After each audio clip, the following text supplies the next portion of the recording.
നിർണായകമായ നീക്കങ്ങളായിരുന്നു ഹൈക്കോടതിയിൽ രാഹുൽ മാങ്കുട്ടത്തിനെതിരെ ഇന്ന് നടന്നത്.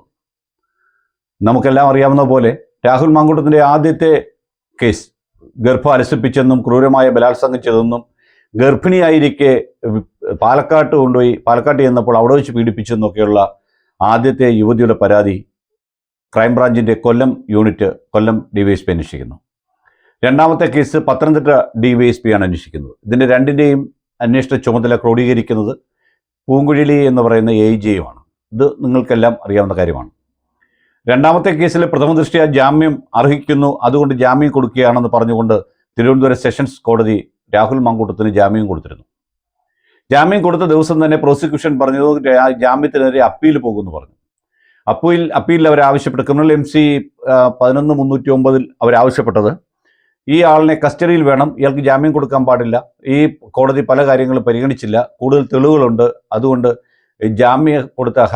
ജാമ്യം കൊടുത്ത നടപടി തെറ്റാണ് കീഴ്ക്കോടതിയുടെ, അത് സ്റ്റേ ചെയ്യണം എന്ന് ആവശ്യപ്പെട്ടുകൊണ്ടായിരുന്നു ഹർജി കൊടുത്തത്. അത് ഞാൻ മുൻ വീഡിയോയിൽ കഴിഞ്ഞ ദിവസം സൂചിപ്പിച്ച പോലെ ആദ്യം തന്നെ കേട്ടിട്ട് കോടതി ക്രിസ്മസ് അവധിക്ക് ശേഷമുള്ള ഒരു തീയതിയിലേക്ക് മാറ്റി. അതിൻ്റെ ആ കേസിൻ്റെ ഭാവി എന്താകുമെന്ന് ചോദിച്ചാൽ യാതൊരു കാരണവശാലും ആ ഒരു ജാമ്യം കൊടുത്തതിന് മേലുള്ള ക്രിമിനൽ MC അപ്പീലിൽ ഹൈക്കോടതി അതിനെതിരായ ഒരു വിധി പുറപ്പെടുവിക്കുക അസാധ്യമാണ്. പിന്നെ തെരഞ്ഞെടുപ്പുമായി ബന്ധപ്പെട്ട ഒരു കാര്യത്തിൽ ഒരു സ്റ്റണ്ട് നടത്തിക്കൊണ്ട് പോകാമെന്ന് മാത്രമേ ഉള്ളൂ എന്നാണ് എൻ്റെ പരിമിതമായ നിയമപരിജ്ഞാനം. അങ്ങനെയാണ് ഞാൻ മനസ്സിലാക്കുന്നത്.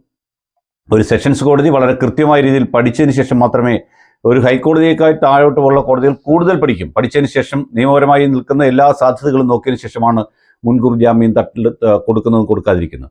കഴിവതും കൊടുക്കാതിരിക്കാൻ നോക്കും. കൊടുക്കുകയാണെങ്കിൽ അതിൻ്റെ ഗ്രാവിറ്റി നോക്കിയതിന് ശേഷം മാത്രമേ കൊടുക്കാറുള്ളൂ. തെളിവുകളുടെയൊക്കെ അഭാവം ഒക്കെ അതിനകത്തുണ്ട്. എന്തായാലും ആ കേസ് ക്രിസ്മസ് അവധിക്ക് ശേഷം കേൾക്കാമെന്ന് വിചാരിച്ചു. അപ്പോൾ അത് ഏകദേശം നീണ്ടുപോകാനുള്ള സാധ്യതയാണ് കാണുന്നത്. അതിന് ഈ ഇലക്ഷൻ വരെ നീട്ടിക്കൊണ്ടു പോകാനോ സർക്കാരിൻ്റെ ഉദ്ദേശമെന്ന് എനിക്കറിയില്ല.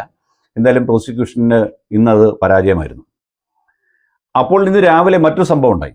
രാഹുൽ മാങ്കൂട്ടം അടൂരിലുണ്ട്, മുണ്ടപ്പള്ളി അദ്ദേഹത്തിൻ്റെ വീട്ടിലുണ്ട്. രാവിലെ രാഹുൽ മാങ്കൂട്ടത്തിൻ്റെ വീടിൻ്റെ മുമ്പിൽ എഴുന്നേറ്റ് നോക്കുമ്പോൾ തന്നെ നിരവധി കാറുകൾ കിടക്കുകയാണ്. കേരളത്തിലെ എല്ലാ മാപ്രകളുടെയും ചാനൽ ക്യാമറാമാന്മാരും ക്യാമറകളും കിടക്കുന്നു. അതിൻ്റെ അവിടെ അങ്ങും രണ്ട് ഭാഗത്തായിട്ട് ഷാഡോ പോലീസും കിടക്കുന്നു. സിവിൽ വേഷത്തിൽ രാഹുൽ മാങ്കൂട്ടം എങ്ങോട്ട് പോകുന്നു, കുളിക്കുന്നോ, ഉറങ്ങുന്നോ, ഉണ്ണുന്നോ എന്നൊക്കെ നോക്കാൻ വേണ്ടി പോലീസിൻ്റെ സേനയും നടക്കുന്നു. ഏതെങ്കിലും കാരണവശാൽ ഹൈക്കോടതി എന്തെങ്കിലും ഒരു ഉത്തരവ് കിട്ടിക്കാൻ അപ്പോൾ കയറി പിടിക്കുക എന്നുള്ളതാണ് ഉദ്ദേശം. അപ്പോൾ രാഹുൽ പുറത്തേക്ക് പോകുന്നു സ്കൂട്ടറിൽ. രാഹുൽ തെറ്റ് ചെയ്തു. ആ തെറ്റ് ചെയ്യാൻ പാടില്ലാത്തതാണ്. പണ്ട് നമ്മുടെ നിതിൻ ഗഡ്കരി ഡൽഹിയിൽ വെച്ച് ചെയ്ത പോലെ സ്കൂട്ടറിൽ ഹെൽമെറ്റ് ഇല്ലാതെ പോയത് ഞാൻ മനസ്സിലാക്കുന്ന പെരിങ്ങനാട് ക്ഷേത്രത്തിലേക്കാണ്. ആ പ്രദേശത്തെ ഈ അടൂർ പ്രദേശത്തെ ഏറ്റവും പ്രഗത്ഭമായ ഒരു ക്ഷേത്രമാണ് തിരുച്ചേന്തമല മഹാദേവർ ക്ഷേത്രം എന്ന് പറയുന്നത്. ആ ക്ഷേത്രത്തിലേക്ക് കൃത്യമായി ക്ഷേത്ര ദർശനത്തിന് പോയി. തിരിച്ചു വന്ന സമയത്ത് പത്രക്കാരോടെല്ലാം കുശലം ചോദിച്ചു. ബൈറ്റ് ചോദിച്ചവരുടെ ബൈറ്റ് വരട്ടെ, തരാം എന്ന് പറഞ്ഞു. ഇത്രയാണ് അവിടെ രാവിലെ സംഭവിച്ചത്. അത് വലിയ വാർത്തയായിട്ട് ന്യൂസ് 8 രാഹുൽ മാങ്കൂട്ടത്തിൻ്റെ വീട് വളഞ്ഞ് പോലീസ് നിൽക്കുന്നു, ഏത് സമയം രാഹുൽ മാങ്കൂട്ടത്തിൽ അറസ്റ്റിലാവാൻ പോകുന്നു, ഇപ്പോൾ സംഭവിക്കും എന്നൊക്കെ ന്യൂസ് 8 പറഞ്ഞു. ന്യൂസ് 8 കണ്ടപ്പോൾ എനിക്ക് മതിയായി, അതുകൊണ്ട് ഞാൻ വിട്ടു. അടുത്ത ഞാൻ പിന്നെ നോക്കി കൈരളി ചാനലിലും രാഹുൽ മാങ്കൂട്ടത്തിന് ഇന്ന് അതീവ ഗുരുതരമായ ദിവസമാണ്, എന്ത് സംഭവിക്കുക, എപ്പോൾ വേണം അറസ്റ്റ് ഉണ്ടാകാമെന്ന് പറഞ്ഞു. അത് കഴിഞ്ഞ് ഞാനിങ്ങനെ ഇരുന്നു. നമുക്ക് ഹൈക്കോടതിയിൽ നിന്ന് കിട്ടുന്ന വിവരത്തിന് വേണ്ടി കാത്തിരുന്നു. അങ്ങനെ ആദ്യത്തെ, അതായത് തിരുവനന്തപുരം സ്വദേശിയായ വിവാഹിതയായ സ്ത്രീയെ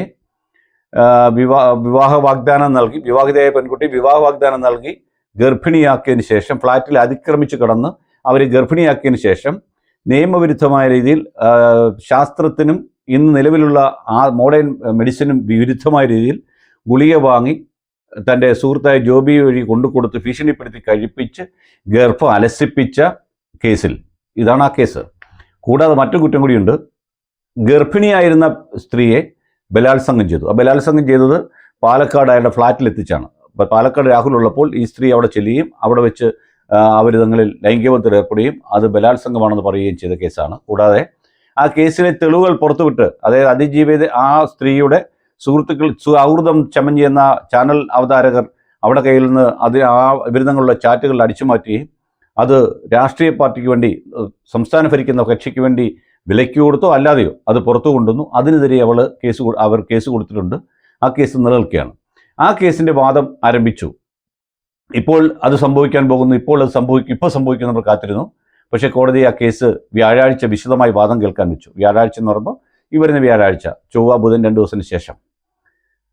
മാത്രമല്ല കേസിൻ്റെ വിധി വരുന്നിടം വരെ അന്ന് വരെ അറസ്റ്റ് ചെയ്യാൻ പാടില്ല എന്ന് പറഞ്ഞു. അവിടെ സംഭവിച്ച ഒരു സങ്കടകരമായ കാര്യം, എന്തായാലും വെള്ളിയാഴ്ച കോടതി അടയ്ക്കും, ഹൈക്കോടതി വെള്ളിയാഴ്ച അടയ്ക്കുകയാണ്. ഞാൻ മനസ്സിലാക്കുന്നത് വ്യാഴാഴ്ച ഈ കേസ് വീണ്ടും വാദം കേൾക്കാനുള്ള സാധ്യതയില്ല. ക്രിസ്മസ് അവധി വന്നതിന് ശേഷം കേൾക്കാം എന്നായിരിക്കാം കോടതി പറയുന്നത്. കാരണം കോടതികളും ഇതൊക്കെ കണ്ടുകൊണ്ടിരിക്കുകയാണ്. MLA നാട്ടിലുണ്ട്, അയാൾ ഒളിവിൽ അല്ല ഇപ്പോൾ.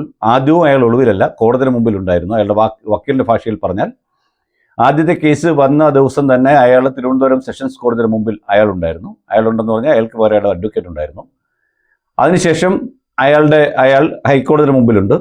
രണ്ടാമത്തെ കേസ് വന്ന ദിവസവും അയാൾ ആ കോടതി തിരുവനന്തപുരം സെഷൻസ് കോടതിയുടെ മുമ്പിലുണ്ട്. ഇപ്പോൾ ഹൈക്കോടതിയുടെ മുമ്പിൽ പൂർണ്ണമായിട്ടുണ്ട്. ഹൈക്കോടതിയുടെ മുമ്പിൽ അയാൾ നിയമം അനുശാസിക്കുന്ന രീതിയിലുള്ള കാര്യങ്ങളെ ചെയ്തിട്ടുള്ളൂ എന്ന് പറഞ്ഞുകൊണ്ടും നിയമവിരുദ്ധമായി ഒന്നും ചെയ്തിട്ടില്ലെന്നും എന്നെ കേൾക്കാതെയുള്ള കേസിൻ്റെ നടപടികളാണെന്നും അതുകൊണ്ട് ഈ കേസിൽ എനിക്ക് മുൻകൂർ ജാമ്യം വേണമെന്നും ഞാൻ പാലക്കാടിന് ജനപ്രതിനിധിയാണെന്നും ഈ രാജ്യത്തെ നിയമം അനുസരിച്ച് പ്രവർത്തിച്ചുകൊള്ളാമെന്നും എന്ന് പറഞ്ഞ് കൊടുത്ത കേസിനകത്ത് ഞാൻ മനസ്സിലാക്കുന്നു വ്യാഴാഴ്ചയും ആ കേസ് കേൾക്കാനുള്ള സാധ്യത വളരെ കുറവാണ്. ആ കേസ് നീട്ടിവെക്കാനാണ് സാധ്യത. എന്ന് വെച്ചാൽ 2025-ലെയും 2023-ലെയും ബലാത്സംഗ കുറ്റം 2026-ലായിരിക്കും കേൾക്കാൻ പോകുന്നത്. എന്തായാലും പത്തനംതിട്ടയിലെയും കൊല്ലത്തെയും ക്രൈംബ്രാഞ്ച് പോലീസ് വിഭാഗത്തിൻ്റെ കുറച്ചുകൂടി കാത്തിരിക്കേണ്ടി വരും. രാഹുലിന് നോട്ടീസ് കൊടുക്കരുതെന്നും രാഹുൽ പത്തനംതിട്ട ജില്ല വിട്ടുപോകരുതെന്നും പറഞ്ഞ് പൂങ്കുഴിയിൽ നിർദ്ദേശിച്ചെന്നൊക്കെ പറഞ്ഞു. ഞാൻ മനസ്സിലാക്കുന്നത് ഒരു MLA അവിടെ നിന്ന് വിട്ടുപോകരുതെന്ന് പറയുന്നവർക്ക് അധികാരമുണ്ടോ? അയാൾ കേസിൽ പ്രതിയായിരിക്കും, പക്ഷേ കോടതി മുമ്പിലാണ്. അപ്പോൾ അങ്ങനെയുള്ള വാർത്തകൾ കൊടുക്കും മുമ്പ് ഞാൻ അതിനെപ്പറ്റി അന്വേഷിച്ചപ്പോൾ എനിക്ക് കൃത്യ വിവരം കിട്ടാത്തതാണ് ഞാൻ അങ്ങനെ പറഞ്ഞു. രാവിലെ എല്ലാവരും പറഞ്ഞു രാഹുൽ പത്തനംതിട്ട ജില്ല വിട്ടുപോകരുതെന്ന് പറയാൻ പോലീസിന് എന്ത് അധികാരമെന്ന് ചോദിച്ചാൽ ഇല്ല എന്നുള്ളതാണ് സത്യം. കാരണം അയാൾ പാലക്കാടിൻ്റെ MLA ആണ്, അയാൾക്ക് പാലക്കാട് പോകേണ്ടി വരും. അപ്പോൾ അയാൾ പോകുന്നിടത്ത് അയാളെ പുറകെ പോകാന്നുള്ള പണി മാത്രം ഇവർക്ക് ചെയ്യാം. എന്തായാലും ആദ്യത്തെ ആൻറ്റിസിപ്പേറ്ററി ബെയിലിൻ്റെ കേസിനകത്ത് അപ്പീൽ കേസ്, അതും രാഹുലിൻ്റെ അപ്പീലിനകത്ത് വ്യാഴാഴ്ച വാദം കേൾക്കാം എന്ന് പറഞ്ഞിരിക്കുന്നു. വ്യാഴാഴ്ച വാദം കേൾക്കുന്ന കാര്യം നമുക്ക് വൈകിട്ട് ആ കേസ് ലിസ്റ്റ് ചെയ്യുമ്പോൾ ബുധനാഴ്ച വൈകിട്ട് അറിയാം. അതിൻ്റെ ലിസ്റ്റും നമ്പരും ഒക്കെ കാണുമ്പോൾ അറിയാൻ പറ്റും അത് കേൾക്കോ ഇല്ല എന്നുള്ള കാര്യം. എൻ്റെ പരിമിതമായ അറിവനുസരിച്ച് അന്ന് കേൾക്കാനുള്ള സാധ്യതയില്ല. ആ കേസും ഈ ഇനി കോടതി അടച്ച് തുറക്കുന്നതിന് ശേഷം മാത്രമേ കേൾക്കാൻ സാധ്യതയുള്ളൂ എന്നാണ് മനസ്സിലാക്കുന്നത്. ഇതാണ് രാഹുൽ മാങ്കൂട്ടത്തിൻ്റെ കേസിൽ സംഭവിച്ചത്. പിന്നെ എടുത്തു പറയേണ്ട ഒരു കാര്യം, കേസ് തീർന്നു എന്ന് തന്നെ പറയാം. കാരണം പശുവും ചത്തു, മോരിലെ പുലിയും പോയി. ഇലക്ഷൻ വന്നു, ഇലക്ഷനിൽ ഞങ്ങൾ തോറ്റു. ഇനി അതിന് വലിയ കാര്യമില്ല.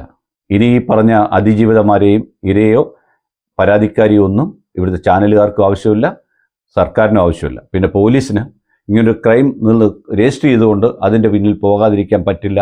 അവരൊറ്റ കാരണം കൊണ്ട് അവർ ആ നടപടിയായിട്ട് മുമ്പോട്ട് പോകുന്നു. അത്രമാത്രം ഈ കേസിനകത്ത് തൽസ്ഥിതിയിൽ ഇപ്പോൾ പറയാനുള്ളൂ. നന്ദി.